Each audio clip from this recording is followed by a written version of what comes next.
नमस्कार फ्रेंड्स, स्वागत है आपका अपने YouTube channel Aparna GS classes में। तो आइए फ्रेंड्स, डेली की भांति हम लोग करंट अफेयर की श्रृंखला को आगे बढ़ाते हैं। तो देखते हैं पहला प्रश्न। दोस्तों, चैनल पर नए हैं तो सब्सक्राइब करना ना भूलें। पहला प्रश्न देखते हैं, हाल ही में सरकार ने किस देश के कास्ट एल्युमिनियम मिश्र धातु पहियों पर एंटी डोपिंग शुल्क लगाने का निर्णय लिया है? तो आइए दोस्तों, इसका आंसर देखते हैं। तो इसका सही आंसर होगा चाइना। तो चीन पर जो यहाँ पे देख सकते हैं कि भारत सरकार ने चीन के कास्ट एल्यूमीनियम मिश्र धातुओं पर एंटी डंपिंग शुल्क लगाने का निर्णय लिया है। तो मार्च 2024 में देखेंगे, मार्च 2024 में भारतीय वित्त मंत्रालय, कौन सी संस्था है? भारतीय वित्त मंत्रालय। भारतीय वित्त मंत्रालय संस्था है जिसने, यहाँ पे देख सकते हैं, मंत्रालय ने निर्माता के आधार पर चीन से कास्ट एल्युमिनियम मिश्र धातु पर, यहाँ से देख सकते हैं, कास्ट एल्युमिनियम मिश्र धातु पर, कास्ट एल्यूमिनियम मिश्र धातु पर देखेंगे अगर तो यहाँ पे $0.23 से लेकर $1.71 प्रति केजी पर केजी पर केजी यहाँ पे एंटी डंपिंग शुल्क लगाया गया है और यह 5 साल के लिए वैध है। 5 साल के लिए वैध है। तो इसका सही आंसर होगा चाइना। चाइना पर मार्च 2024 में भारतीय वित्त मंत्रालय ने निर्माता के आधार पर चीन से कास्ट एल्युमिनियम मिश्र धातु पहियों पर $0.23 से लेकर $1.71 तक प्रति केजी पर केजी यहाँ पे जो एंटी डंपिंग शुल्क है वो लगाया गया है और यह शुल्क 5 साल के लिए वैध है। अगला प्रश्न देखते हैं, लियो वराडकर, देखेंगे लियो वराडकर, ये भारतीय मूल के आयरलैंड के राष्ट्रपति हैं। तो देखेंगे यहाँ पे, जिन्होंने हाल ही में अपने इस्तीफे की घोषणा की, किस देश के प्रधानमंत्री हैं? ठीक है, लियो वराडकर ये जो है ये आयरलैंड के प्रधानमंत्री हैं और यह भारतीय मूल के हैं, भारतीय मूल के। ठीक है, और ये आयरलैंड के, देखेंगे यहाँ पे आयरलैंड, आयरलैंड में क्या थे? ये प्रधानमंत्री थे, प्रधानमंत्री थे।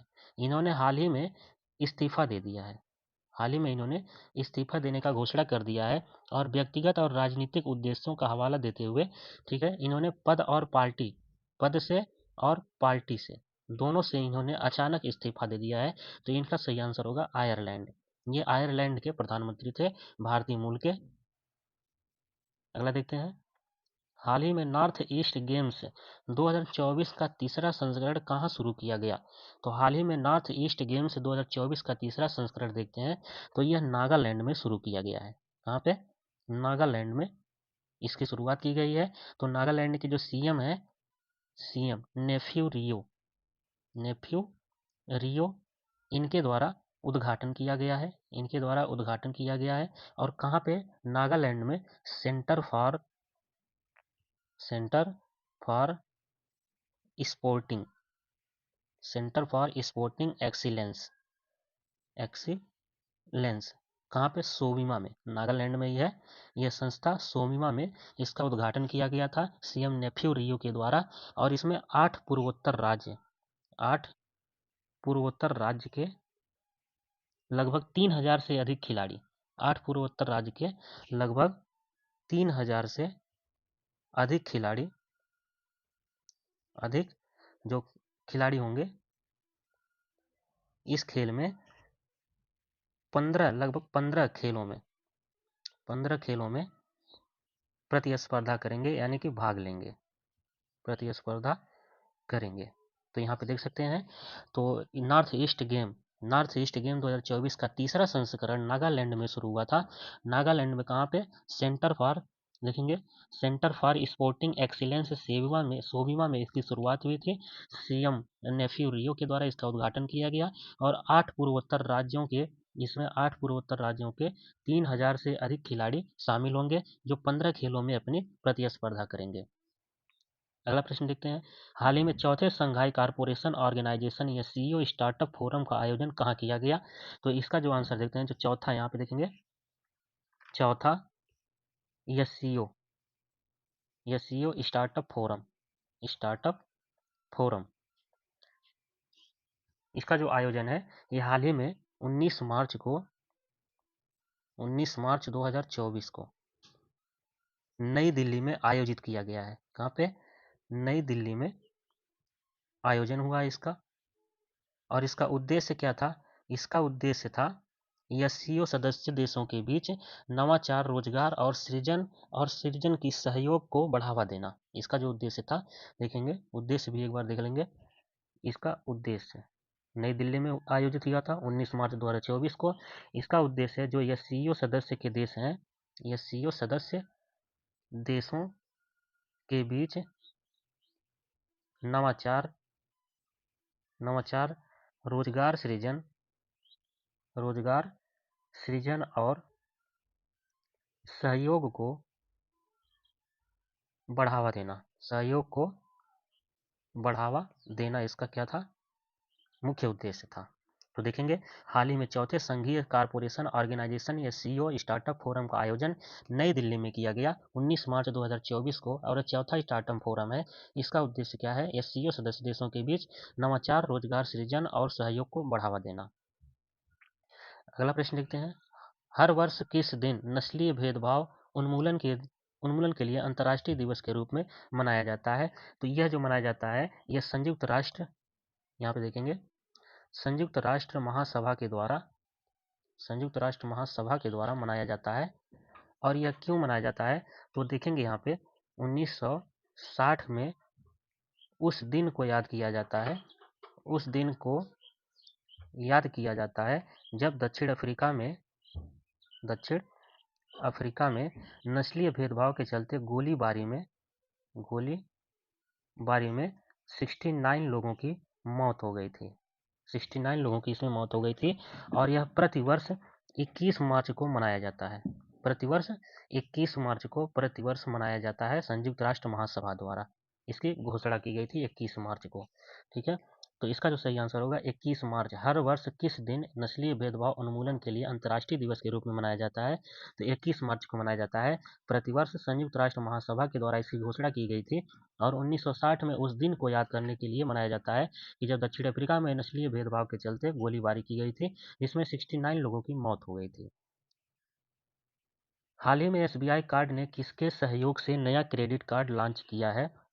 तो हाल ही में एसबीआई कार्ड ने, देखेंगे यहाँ पे, तो टाइटन के साथ, देखेंगे टाइटन के साथ मिल करके एसबीआई एसबीआई ने टाइटन एसबीआई क्रेडिट कार्ड, इसका जो पूरा नाम होगा Titan SBI credit credit card launch किया गया है।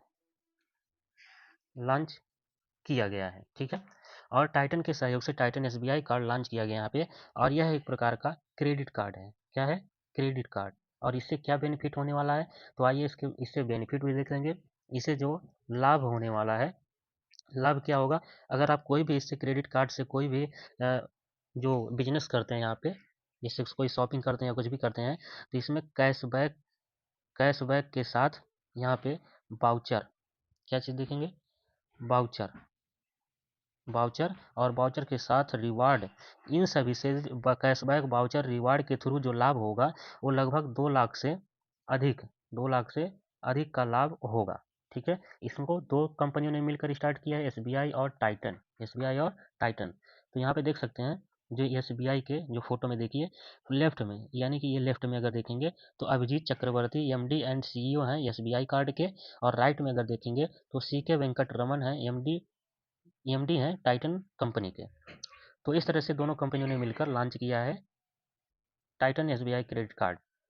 और देखेंगे हाल ही में भारतीय बैंक संघ आईबीए ने सेंट्रल बैंक ऑफ इंडिया के प्रबंध यानी कि एमडी और मुख्य कार्यकारी यानी कि सीईओ के रूप में किसे अपना अध्यक्ष नियुक्त किया है? तो ऑप्शन यहाँ पे देखते हैं जो सही होगा, भारतीय बैंक संघ यानी कि जो इनके अध्यक्ष के रूप में चुना गया है वो है एम वी राव को इनका अध्यक्ष चुना गया है। ठीक है, किसके अध्यक्ष, तो यहाँ पे देख सकते हैं आईबीए के द्वारा, आईबीए ने, यानी कि बोल सकते हैं कि जो आपका यहाँ पे देख सकते हैं central bank Indian bank association के अध्यक्ष इन्हें बनाया गया है, यहाँ पे फोटो में देख सकते हैं इन्हें। ठीक है, इंडियन बैंक एसोसिएशन के द्वारा, देखेंगे IBA IBA association Indian bank association के द्वारा सेंट्रल बैंक ऑफ इंडिया के एमडी एंड सीईओ के रूप में इन्हें नियुक्त किया गया है। इनका नाम है, क्या नाम है? एमवी राव। एमवी राव इनका नाम है। ठीक है, एमवी राव को आईबीए के द्वारा सेंट्रल बैंक ऑफ इंडिया का एमडी और सीईओ नियुक्त किया गया है। आगे देखते हैं।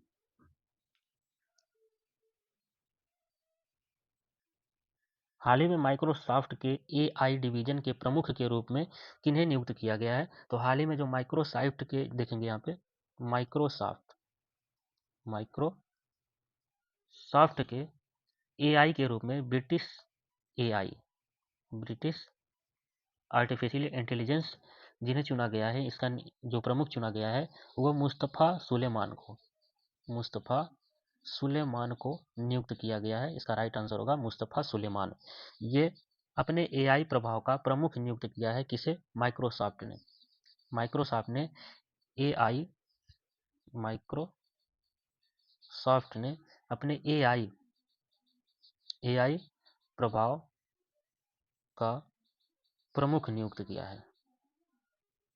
ठीक है, तो यहाँ पे देखेंगे जो गूगल के डीप माइंड के सह संस्थापक सुलेमान हैं, अब सीधे माइक्रोसॉफ्ट के सीईओ सत्या नडेला से रिपोर्टिंग करेंगे।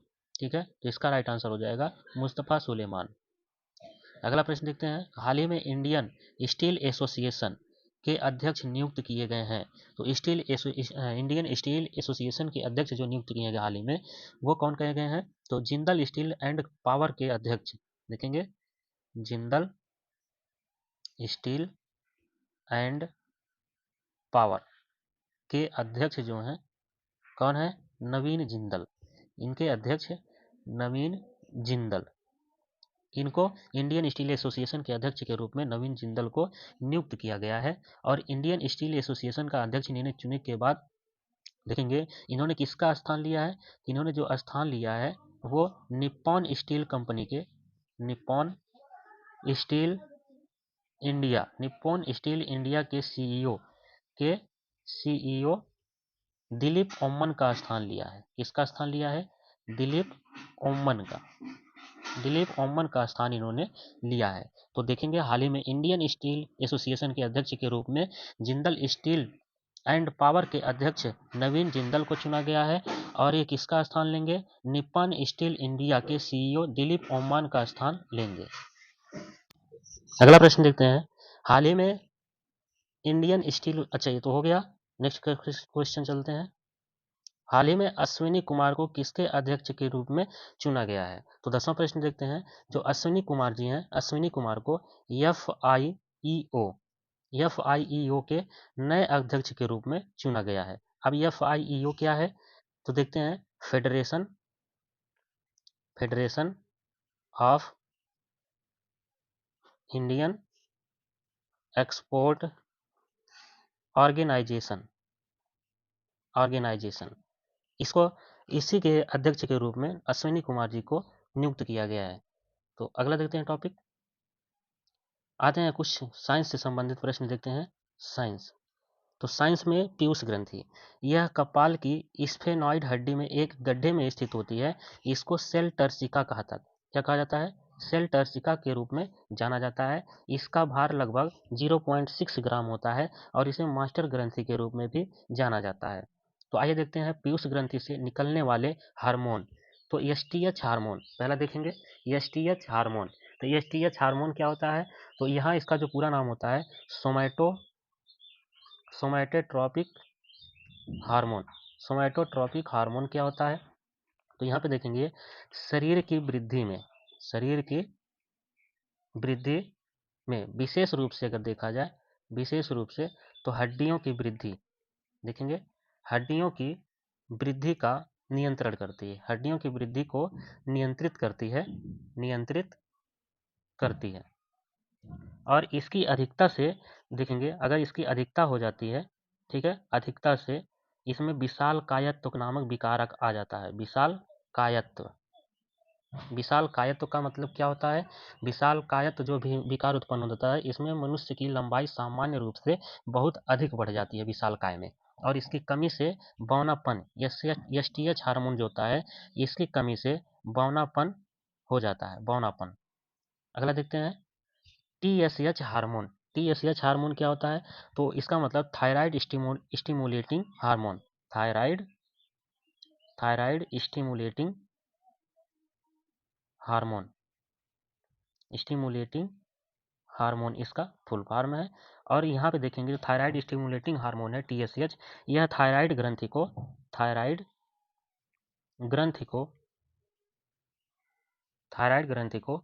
हार्मोन स्रावित करने के लिए प्रेरित करती है। हार्मोन स्रावित करने के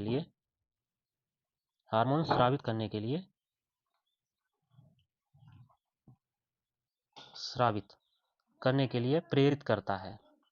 ठीक है, अगला देखेंगे ACTH हार्मोन। ACTH हार्मोन, ये इसका क्या कार्य है? तो यह जो है एड्रीनल कॉर्टेक्स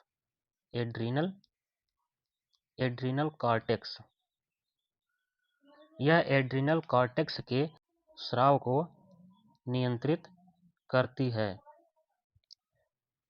एड्रीनल कॉर्टेक्स के स्राव को नियंत्रित करती है ACTH हार्मोन। नेक्स्ट देखते हैं GTH हार्मोन। GTH हार्मोन क्या होता है? तो यह जनन अंगों के कार्यों को नियंत्रण करता है। जनन अंगों के कार्यों को नियंत्रित करता है। और देखेंगे अगर GTH हार्मोन के बारे में, तो यह 2 प्रकार का होता है। GTH हार्मोन 2 प्रकार का होता है।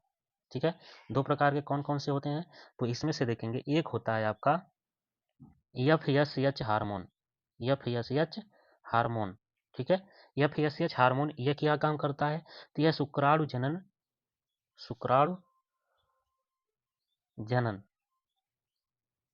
जनन में सहायता करता है, शुक्राणु की संख्या बढ़ाने में मदद करता है। और दूसरा जो है LH हार्मोन की वजह से पुरुषों में टेस्टोस्टेरोन हार्मोन और मादा में एस्ट्रोजन हार्मोन स्रावित होने का यह कारण है LH हार्मोन। ठीक है, तो यहाँ पे लिख सकते हैं एस्ट्रोजन हार्मोन और टेस्टोस्टेरोन हार्मोन स्रावित होने का कारण है LH हार्मोन। अगला देखते हैं LTH हार्मोन। तो LTH हार्मोन क्या होता है? तो यहाँ पे देखेंगे शिशु के लिए स्तनों में दूध का स्राव उत्पन्न करता है। दूध स्राव उत्पन्न करने वाला यह हार्मोन है। दूध स्राव उत्पन्न करने वाला हार्मोन LTH हार्मोन है। LTH hormone. अगला देखते हैं ADH हार्मोन। तो ADH हार्मोन क्या होता है? इससे जो छोटी छोटी रक्त धमनियों को संकीर्णन होता है एवं रक्तदाब उसका बढ़ जाता है। और इसके साथ ही यह शरीर में जल संतुलन को बनाए रखने में सहायता करता है। अगला देखते हैं विश्व व्यापार संगठन। विश्व व्यापार संगठन के बारे में कुछ बातें करते हैं। तो विश्व व्यापार संगठन क्या होता है, आइए देखते हैं। तो इसको इंग्लिश में बोलते हैं WTO, मतलब वर्ल्ड ट्रेड ऑर्गेनाइजेशन।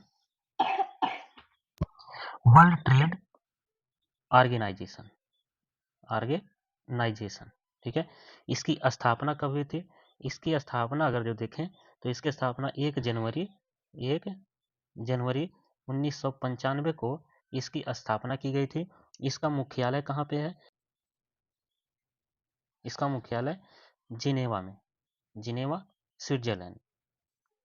ठीक है, इसका मुख्यालय जिनेवा में है। और विश्व व्यापार संगठन विभिन्न परिषदीय और समितियों के माध्यम से जो अंतर्राष्ट्रीय व्यापार से जुड़े होते हैं उन पर 28 समझौतों को लागू करता है। जिन्हें देखा जाए तो नवंबर 2001 में दोहा सम्मेलन में चीन को सदस्य बनाया था। चीन को सदस्य कब बनाया था? जो चीन इसका सदस्य बना था वो कब बना था? नवंबर 2001 में चीन ने इसका सदस्यता ग्रहण किया था। और विश्व व्यापार संगठन का प्रथम जो मंत्री